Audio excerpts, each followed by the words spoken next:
La coopération entre la RDC et l'Union européenne se porte bien. Cette organisation des États européens annonce un appui au secteur judiciaire, à la police et aux forces armées à la période allant de 2021 à 2025 dans les provinces de l'Ituri, de l'Équateur et du Kasaï.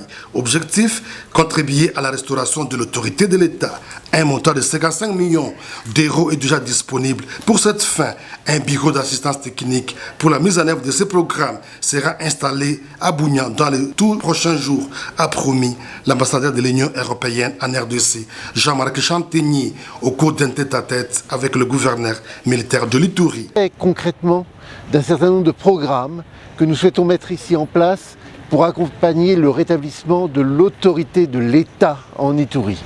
Nous allons avoir des programmes en matière de justice, en matière de police, en matière d'appui aux forces armées, et nous avons choisi avec le gouvernement congolais que l'Ituri soit une des provinces prioritaires de notre action de coopération en matière de gouvernance. Parlant de la situation sécuritaire de l'Ituri, le chef de la délégation de l'Union européenne en RDC a salué les efforts fournis par les forces armées pour imposer la paix en Ituri.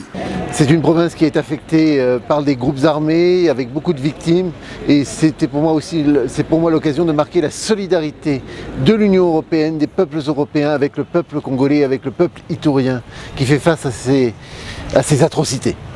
C'est aussi marquer le soutien au FRDC, au gouvernement, aux gouverneurs, pour l'action qu'ils mènent pour lutter contre ces groupes armés. Signalons que l'ambassadeur de l'Union européenne en RDC a visité le militaire blessé de guerre interné à l'hôpital général de référence de Bougnan, une manière pour ces diplomates de témoigner de sa compassion envers ces militaires qui ont versé leur sang pour défendre le pays.